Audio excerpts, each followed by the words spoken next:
Hey everyone, welcome to judiciary plus. हम discuss कर रहे हैं arbitration and conciliation act of 1996। हमने ऑलरेडी 3 लेक्चर रिकॉर्ड कर लिया है और ये 4th लेक्चर है। हमने सेक्शन नंबर 11 तक कंप्लीट कर लिया था। हमने बिल्कुल डिटेल में देखा है एक एक सेक्शन जो कि आपके लिए इम्पॉर्टेंट है। बेसिकली ये जो सेशन हम कर रहे हैं ये दिल्ली जुडिशियल सर्विसेज के लिए कर रहे हैं, जो हेल्ड होने वाला है 24 अप्रैल को। तो उसके लिए ये सीरीज़ हम रन कर रहे हैं और बिल्कुल डिटेल में डिस्कस कर रहे हैं। तो ये सीरीज़ आपके लिए बहुत ही हेल्पफुल होगी। अगर आपने अब तक नहीं देखे हैं वीडियोस तो प्लेलिस्ट बनी हुई है, प्लेलिस्ट की लिंक मैं डिस्क्रिप्शन बॉक्स में डाल दूंगी, तो आप जाके चेक कर लीजिए। चैनल के होम पेज से भी आप जाके चेक कर सकते हैं प्लेलिस्ट। तो चलिए स्टार्ट करते हैं आज का session without wasting further time. तो आज का जो पहला सेक्शन है वो है सेक्शन नंबर 11A और ये डिस्कस करता है power of central government to amend 4th schedule. ये सेंट्रल गवर्नमेंट को पावर दे रहा है कि वो अमेंड कर सकता है शेड्यूल नंबर 4 जो है हमारे पास।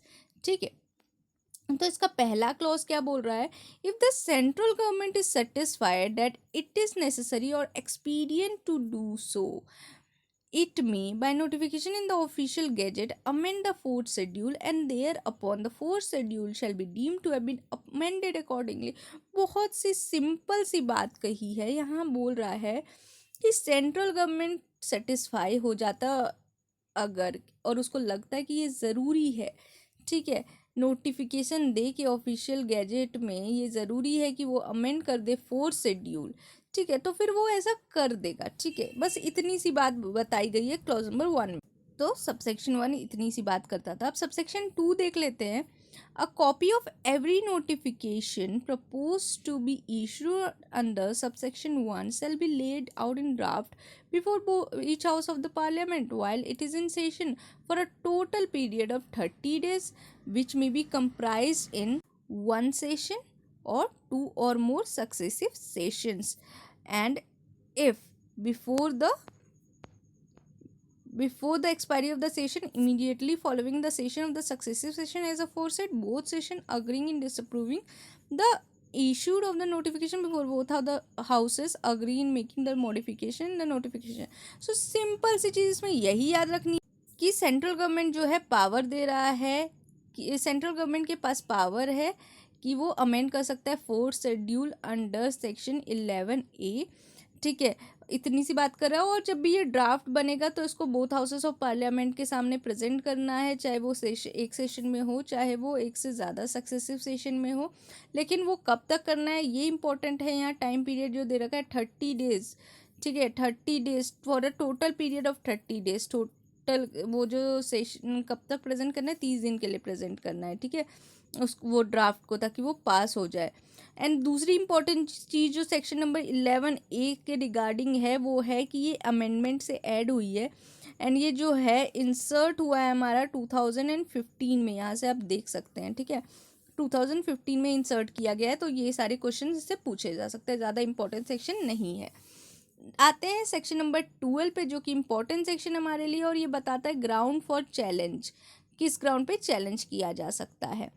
So when a person is approached in connection with his possible appointment as an arbitrator, he shall disclose in writing any circumstances such as the existence, either direct or indirect, of any past present relationship with or interest in any of the parties or in relation to the subject matter in dispute, whether financially, business, professional or other kind, which is likely to give rise to justifiable doubts as to his independence or impartiality, and which are likely to affect his ability to devote sufficient time to the arbitration, in particular his ability to complete the entire arbitration within a period of 12 month। यानी कि क्या बोल रहा है कि जब कोई person approach करता है, किसी पर्सन को अप्रोच किया जाता है, किसके कनेक्शन में, in connection with this possible appointment, की मतलब उसको अप्रोच किया गया है कि मे बी वो फ्यूचर में उस केस के लिए आर्बिट्रेटर बन सकता है, और उसके पास गया है वो पर्सन, और he shall disclose in writing any of the circumstances, और वो राइटिंग में डिस्क्लोज करता है। ये नीचे जो सर्कमस्टांसेस दिए गए ना, उस सर्कमस्टांसेस को वो डिस्क्लोज सकता है, कि मतलब उसका पॉसिबल अपॉइंटमेंट है, उसको अपॉइंटमेंट किया जा सकता है एज एन आर्बिट्रेटर, और उसको अप्रोच किया गया है और डिस्क्लोज किया गया फॉलोइंग सर्कमस्टांसेस। क्या है फॉलोइंग सर्कमस्टांसेस? क्या सच एज एग्जिस्टेंस, एग्जिस्टेंस कैसा एग्जिस्टेंस है? डायरेक्ट और इनडायरेक्ट, किसी पास प्रेजेंट रिलेशनशिप का, या कोई इंटरेस्ट का, किसी पार्टी, कोई जो दो पार्टी है उस दोनों में से किसी एक पार्टी में ज़्यादा इंटरेस्ट है, या सब्जेक्ट मैटर जो डिस्प्यूट में उसमें इंटरेस्ट है, फाइनेंशियल बिजनेस या professional of any other kind, ये सारी चीज़ें में इंटरेस्ट है कि नहीं है, या वो इंडिपेंडेंट है और इम्पार्शियल है, ये सारी चीज़ें उसको राइटिंग में डिस्क्लोज करनी पड़ती है। यानी कि जब भी कोई पर्सन को आर्बिट्रेटर बनने के लिए अप्रोच किया जाता है तो उसको डिस्क्लोज करना पड़ेगा कि वो पर्सन जो है वो इंडिपेंडेंट है, इम्पार्शियल है, उसका कोई इंटरेस्ट नहीं है सब्जेक्ट मैटर में, उसका कोई इंटरेस्ट नहीं है किसी भी पार्टीज़ में, उसका कोई इंटरेस्ट नहीं है जो भी रिजल्ट आएगा इस आर्बिट्रेशन का, ये सारी चीज़ें उसको डिस्क्लोज करनी पड़ती है। दूसरी चीज़ें क्या डिस्क्लोज करनी पड़ती है, और ये सारी चीज़ें जो है राइटिंग में डिस्क्लोज करनी पड़ती है। दूसरा चीज़ जो है ये बता रहा है कि उसके पास एबिलिटी है इसको आर्बिट्रेट करने के लिए, सफिशिएंट टाइम भी है उस आर्बिट्रेशन के लिए, कि वो इंटायर आर्बिट्रेशन प्रोसेस जो है 12 मंथ के अंदर अंदर कंप्लीट कर दे। 12 मंथ, याद रखिएगा, 12 मंथ के अंदर अंदर कंप्लीट करना है। ये कंडीशन जो है उसको राइटिंग में बोलनी पड़ेगी कि उसके पास सफिशिएंट टाइम भी है और एबिलिटी भी है कि वो इतने टाइम में वो कंप्लीट कर सकता है। ठीक है, फिर आते हैं एक्सप्लेनेशन नंबर 1 पे, जो बताता है ground stated in the 5th schedule shall guide in determining whether circumstances exist which give rise to justifiable doubt as to independence or impartiality of an arbitrator। क्या बोल रहा है एक्सप्लेनेशन 1 में कि ग्राउंड स्टेट किया गया है 5th शेड्यूल में, जो गाइड कर रहा है, किस चीज़ के लिए गाइड कर रहा है? डिटरमाइन करने के लिए कि कोई सर्कमस्टांसेस एग्जिस्ट करती है कि नहीं, और वैसे सर्कमस्टांसेस जो है जस्टिफिएबल डाउट ला रहे हैं कि नहीं उस पर्सन के इंडिपेंडेंस या इम्पार्शियलिटी पे जो भी आर्बिट्रेटर बनने वाला है। तो वो सारे ग्राउंड्स कहाँ दिए गए हैं? 5th शेड्यूल में दिए गए हैं, जो कि बताता है किस बेसिस पे जो है आपको डाउट क्रिएट होता है, कौन से सर्कमस्टांसेस है जिसमें डाउट क्रिएट होगा कि वो पर्सन जो है इंडिपेंडेंट है कि नहीं, वो पर्सन जो है इम्पार्शियल है कि नहीं। ठीक है, तो ये था हमारा एक्सप्लेनेशन 1। एक्सप्लेनेशन 2 क्या बोल रहा है कि डिस्क्लोजर जो है ना वो कैसे मेड किया जाएगा? वो उस पर्सन के द्वारा मेड किया जाएगा, स्पेसिफाइड फॉर्म में मेड किया जाएगा, जो कि 6th शेड्यूल में दे रखा है। तो 6th शेड्यूल के फॉर्म में जो है भी फॉर्म में स्पेसिफाइड मैनर है उसी में डिस्क्लोजर करना है। अब चलते हैं क्लॉज नंबर 2 के तरफ। जो क्लॉज नंबर 2 है ये बता रहा है कि an arbitrator from time of his appointment and throughout the arbitral proceeding shall without delay disclose to the parties in writing any circumstances referred to in subsection 1 unless they have already been informed of them by him. यानी कि यहाँ बताया जा रहा है कि arbitrator जो होंगे ना, आर्बिट्रेटर जो हैं वो टाइम टू टाइम जब भी उसका अपॉइंटमेंट हुआ है उस टाइम से लेकर थ्रू आउट आर्बिट्रल प्रोसीडिंग, जब तक आर्बिट्रेशन प्रोसीडिंग चलेगा, जब भी ऐसी कोई सर्कमस्टांसेस आएगी वो विदाउट डिले डिस्क्लोज करेगा, पार्टीज को राइटिंग में डिस्क्लोज करेगा।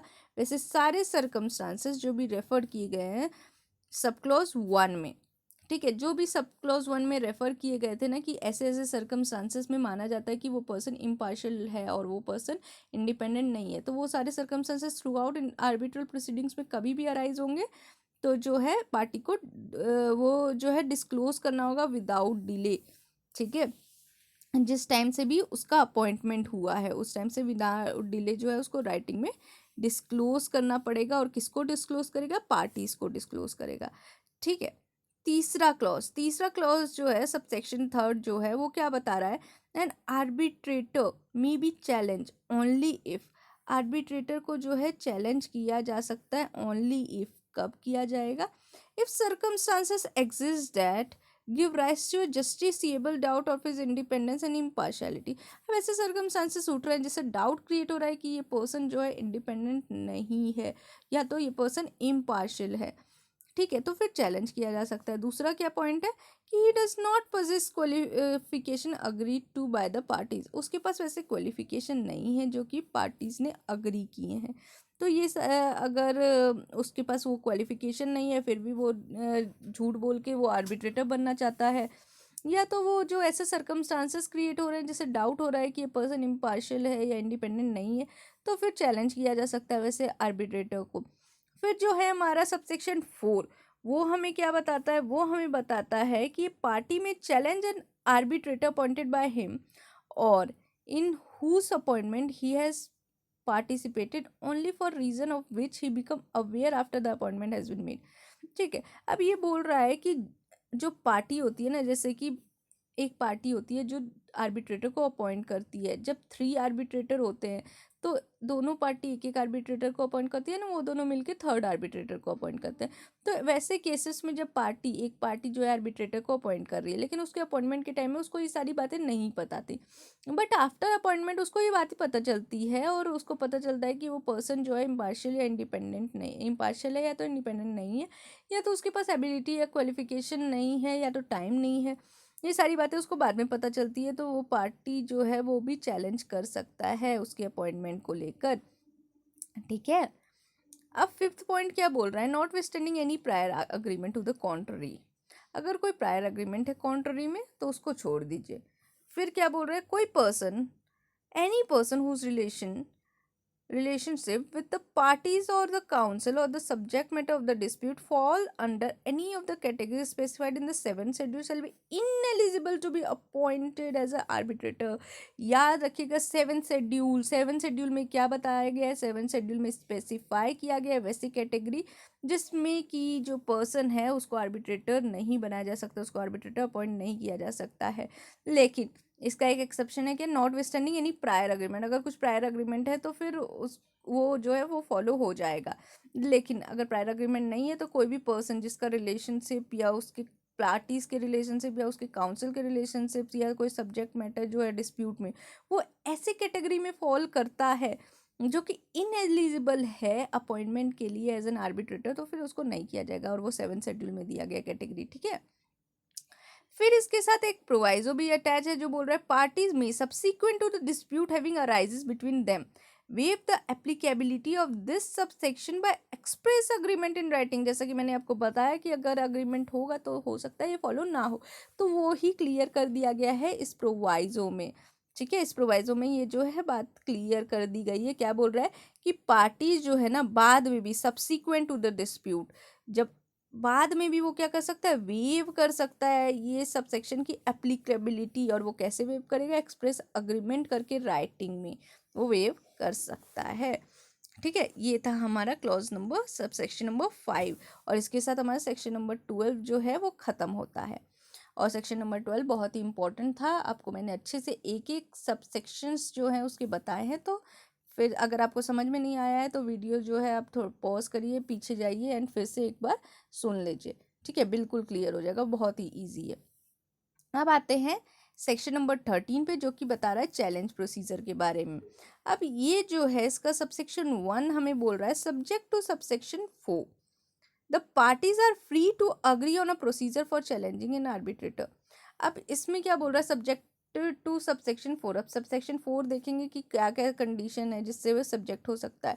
नॉर्मल केस में क्या होता है, पार्टी फ्री होते हैं कि वो प्रोसीजर जो है अडॉप्ट कर सकते हैं कि क्या प्रक्रिया जो है अपना के आप जो है चैलेंज कर सकते हो किसी आर्बिट्रेटर का जो है वो आप चैलेंज कर सकते हो आर्बिट्रेटर को और आर्बिट्रेटर का अपॉइंटमेंट। ठीक है, दूसरा क्या बोल रहा है, दूसरा जो सबसेक्शन है ये यहाँ बात करी है failing any agreement refer to in subsection 1। अब पार्टीज तो फ्री है कि वो अपना प्रोसीजर खुद से बना सकता है, लेकिन अगर उसने नहीं बनाया तो क्या, अगर उसने कोई अग्रीमेंट नहीं किया है जो सबसेक्शन 1 में दे रखा है, तो parties who intend to challenge an arbitrator shall within 15 days of being aware of the constitution of arbitral tribunal or after becoming aware of any circumstances referred in subsection 3 of section number 12 send a written statement of the reason for challenge the arbitral tribunal। अब यहाँ बोल रहा है party जो intend कर रहा है ना चैलेंज करने का अपॉइंटमेंट आर्बिट्रेटर का, तो 15 दिन के अंदर अंदर जिस दिन से उसको पता चल गया आर्बिट्रल ट्रिब्यूनल के कॉन्स्टिट्यूशन के बारे में, और या तो वो जब अवेयर हो गया वैसे सर्कमस्टांसेस के बारे में जो सेक्शन 12 के सब क्लॉज 3 में दिया गया है, तो वो रिटन स्टेटमेंट भेजेगा और रीज़न भी देगा कि वो क्यों चैलेंज करना चाहता है वैसे आर्बिट्रल ट्रिब्यूनल को।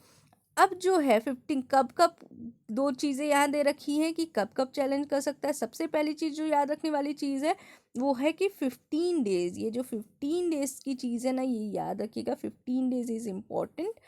ठीक है, 15 डेज कब तक, कब से, जिस दिन वो अवेयर हो गया की कोई आर्बिट्रल ट्रिब्यूनल जो है वो कॉन्स्टिट्यूट हो गया है।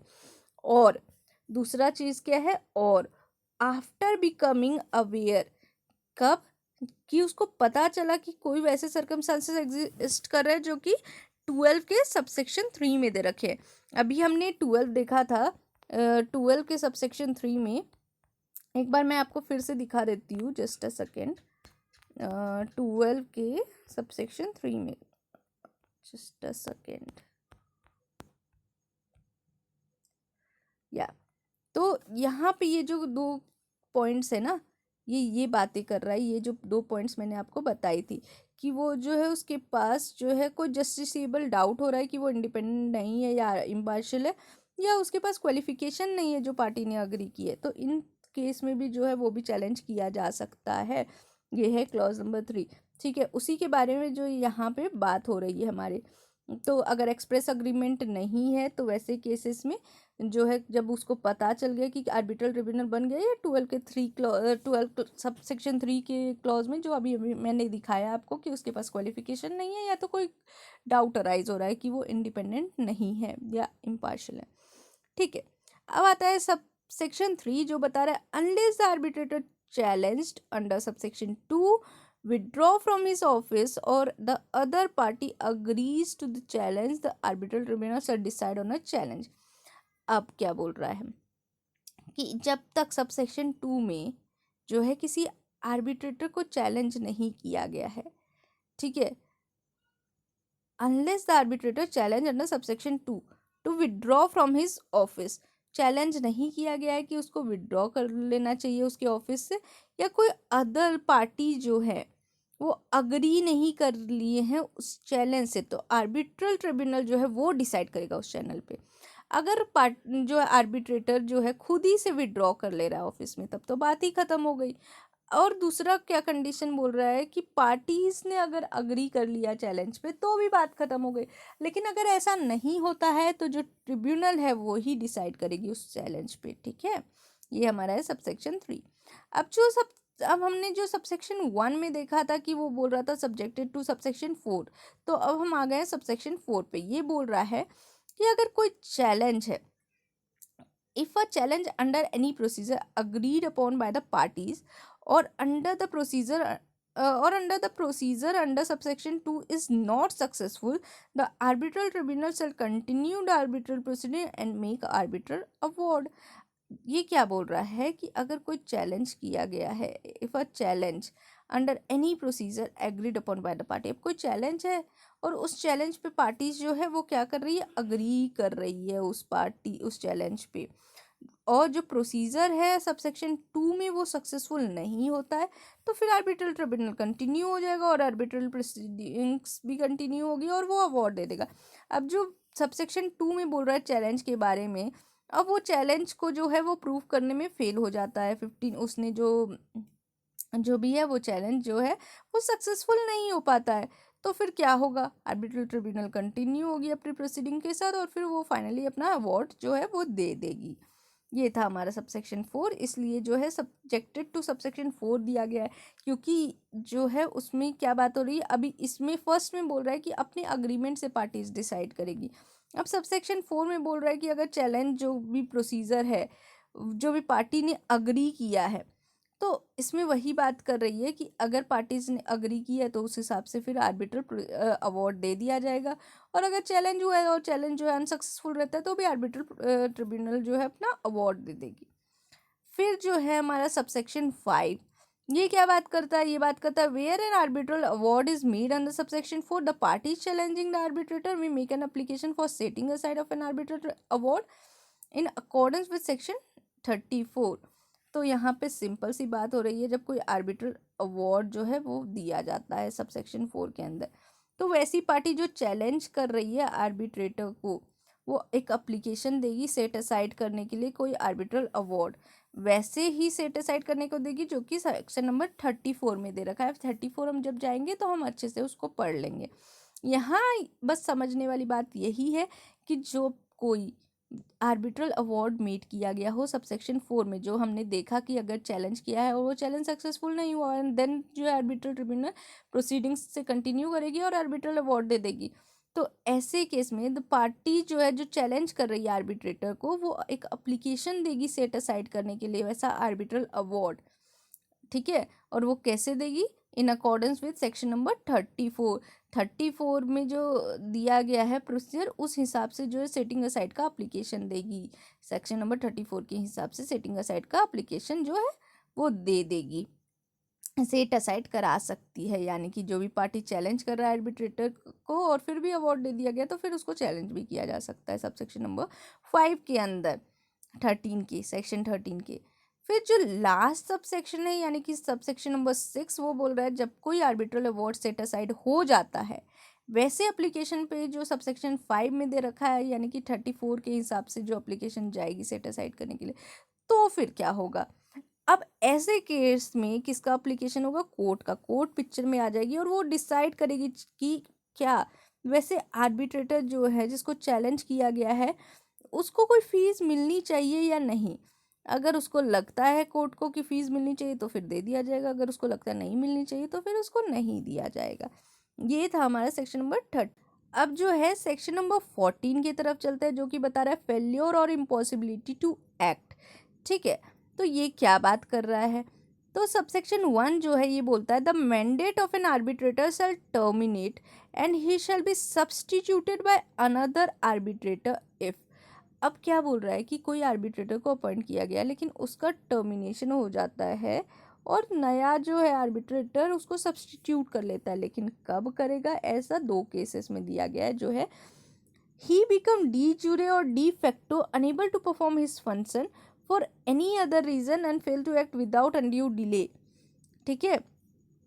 वो जो है उसके वो जो है डी ज्यूरे या de facto by the law और बाय द फैक्ट, वो क्या होता है? अनेबल हो जा रहा है अपनी ड्यूटी परफॉर्म करने के लिए, अपना फंक्शन परफॉर्म करने के लिए, या कोई अदर रीज़न से भी, ठीक है, कोई अदर रीज़न से भी वो बिना डिले का जो है वो अपना ड्यूटी परफॉर्म नहीं कर सकता है, ठीक है। तो फिर क्या होगा? वो उसका जो है मैंडेट ख़त्म हो जाएगा और अदर अपॉइंटमेंट होगा, अदर आर्बिट्रेटर का अपॉइंटमेंट होगा उसको सब्सटीट्यूट करने के लिए।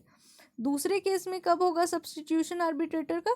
जब वो अपने आप खुद ही से विड्रॉ कर लेता है अपने ऑफिस से और पार्टीज भी अग्री हो जाते हैं उसके टर्मिनेशन के मैंडेट से, तो भी जो है फिर नया आर्बिट्रेटर अपॉइंट किया जाएगा उसकी जगह पे। ये था सबसेक्शन 1। सबसेक्शन 2 क्या बोल रहा है? फिर a controversy remain concerning on any ground referred in subsection clause A of subsection 1, a party may unless otherwise agreed by the parties apply to the court to decide on the termination of the mandate। यानी कि यहाँ पे simple सी क्या बातें हो रही है कि अगर कोई कंट्रोवर्सी है जो remain concerning on a ground referred in clause A, ठीक है, क्लॉज ए वाला ग्राउंड यानी कि डी ज्यूरे और डी फैक्टो वो अनेबल हो जाता है परफॉर्म करने का, तो वो रिमेन रहती है, वो कायम रहती है ऐसा कंट्रोवर्सी, ठीक है। तो पार्टी क्या करेगा? Unless otherwise agreed by the party apply करेगा कोर्ट को कि आप डिसाइड कर दो फिर इसके टर्मिनेशन के बारे रिगार्डिंग जो भी चीज़ है, क्योंकि अगर कंट्रोवर्सी खत्म नहीं हो रही है तो फिर क्या करना है? फिर कोर्ट डिसाइड करेगी कि क्या करना है इसके टर्मिनेशन को लेके, ठीक है। ये था हमारा सबसेक्शन 2।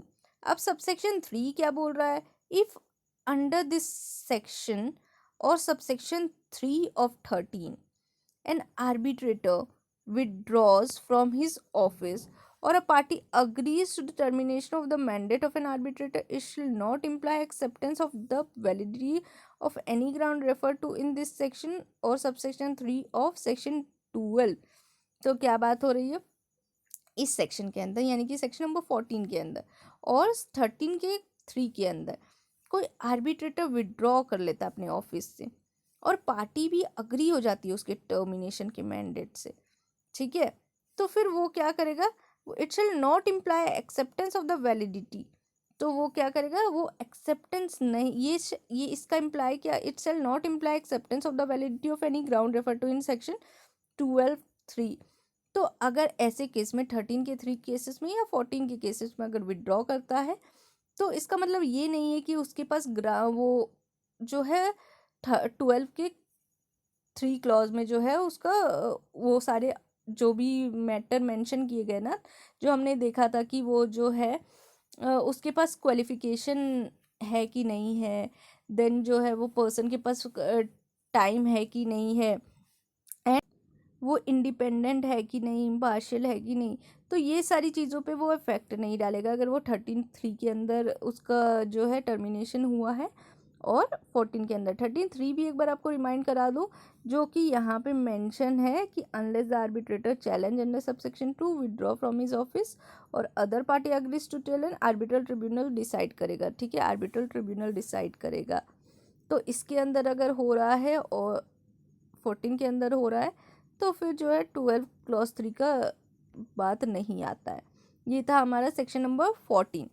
अब आता है सेक्शन नंबर 15, जो कि बात कर रहा है termination of mandate and substitution of arbitrator. ठीक है, ये भी टर्मिनेशन और सब्सटीट्यूशन ऑफ आर्बिट्रेटर के बारे में बात कर रहा है। तो in addition to the circumstances referred in 13 और 14, 13, 14 भी वही बात कर रहा था, इसलिए in continuation of this, in addition to this है। तो क्या बोल रहा है, the mandate of arbitrators are terminate, कब टर्मिनेट हो जाएगा, where he withdraw from the office for any reason, वो खुद से ही विड्रॉ कर ले रहा है अपने ऑफिस से किसी भी रीज़न के कारण, तो खत्म हो जाएगा। By or pursuant to the agreement of the parties, अब पार्टीज के अग्रीमेंट में भी ऐसा कुछ लिखा है तो उस हिसाब से भी टर्मिनेट हो सकता है। देन जो है where the mandate of the arbitrator terminates, a substitute arbitrator shall be appointed according to the rules that were applicable to the appointment of the arbitrator being replaced। यानी कि जहाँ पे एक आर्बिट्रेटर का टर्मिनेशन हो रहा है, तो फिर दूसरे आर्बिट्रेटर को जो है उसको सब्सटीट्यूट करना पड़ेगा, अपॉइंट करना पड़ेगा उस रूल्स और हिसाब से जो भी अप्लीकेबल होंगे, और फिर नया आर्बिट्रेटर जो है रिप्लेस कर देगा ओल्डर वन को। ये था सबसेक्शन 2। अब सबसेक्शन 3 बात कर लेते हैं। Unless otherwise agreed by the party wear the arbitrator is replace under subsection 2, any hearing previously held may be repeal at the discretion of the arbitral tribunal. अब जो बोल रहा है, जब तक अगर पार्टी अदरवाइज अग्री की है फिर तो वो प्रिवेल करेगा, लेकिन जहाँ अदरवाइज अग्री नहीं की है तो जो आर्बिट्रेटर है उसको रिप्लेस किया जाता है सबसेक्शन 2 में। तो कोई भी हियरिंग जो प्रीवियसली हो रही थी वो जो है वो रिपीट भी की जा सकती है आर्बिट्रल ट्रिब्यूनल के डिस्क्रिशन पे, यानी कि आर्बिट्रल ट्रिब्यूनल का यहाँ पे डिस्क्रिशन है, उसके मन पे है कि रिपीट किया जा सकता है, अगर उसको ज़रूरत लगती है तो वो कर सकता है। देन जो है सबसेक्शन 4 क्या बोल रहा है कि unless otherwise agrees bye the parties, यानी कि पार्टी का अग्रीमेंट हमेशा प्रिवेल करेगा, हर जगह पे आप ये देख सकते हैं। ठीक है, an order of the ruling of arbitral tribunal made prior to the replacement of the arbitrator under this section shall not be invalid solely because there has been a change in the composition of the arbitral tribunal। यानी कि कोई order है या कोई ruling है किसी arbitral tribunal की जो कि रिप्लेसमेंट से पहले की गई, यानी कि आर्बिट्रेटर को जिसको रिप्लेस किया गया है, ओल्डर वन ने ऑलरेडी कोई ऑर्डर या रूलिंग दे दी है, तो उसके रिप्लेसमेंट की वजह से वैसा ऑर्डर या रूलिंग जो है वो नहीं ख़त्म हो जा सकता है। ठीक है, प्रायर टू रिप्लेसमेंट होना ज़रूरी है of an arbitrator under this section, वो इनवैलिड नहीं हो जाएगा बस इस बेसिस पे कि यहाँ चेंज हो गया है आर्बिट्रल ट्रिब्यूनल का कंपोजिशन, यानी कि जिस दिन चेंज हुआ उस दिन से पहले कोई भी रूलिंग है, कोई भी ऑर्डर है, तो उस पर अफेक्ट नहीं पड़ेगा। याद रखिएगा, बहुत ही इंपॉर्टेंट है। तो ये सारी चीज़ें जो मैंने बताई आज, वो सारी चीज़ें इम्पॉर्टेंट है, मैंने बिल्कुल डिटेल में बताया है। थोड़ा टाइम हमें लग रहा है, थोड़े लेक्चर्स ज़्यादा रिकॉर्ड होंगे, लेकिन जो है आपका कंसेप्ट बिल्कुल क्लियर हो जाएगा अगर आपने पूरी सीरीज़ देखी तो। और अगर आपने अभी तक नहीं देखी है तो बिल्कुल देखिए, क्योंकि डीजीएस जो है ऊपर ऊपर से सवाल नहीं पूछता है। अगर आप सोच रहे हैं कि आप ऊपर ऊपर से देख लेंगे इंपॉर्टेंट प्रोविज़न, तो ऐसा नहीं होने वाला है। जहाँ बच्चों की सोच ख़त्म होती है वहाँ डीजीएस के पेपर सेटर्स की सोच स्टार्ट होती है। तो बिल्कुल भी जो है ऊपर ऊपर से जाके आप नहीं क्लियर कर सकते हैं डीजीएस। तो डीजीएस जैसे कि आप सबको पता है इंडिया का जो है टफेस्ट जुडिशियल सर्विस एग्जामिनेशन है, तो उस हिसाब से आपकी तैयारी भी होनी चाहिए।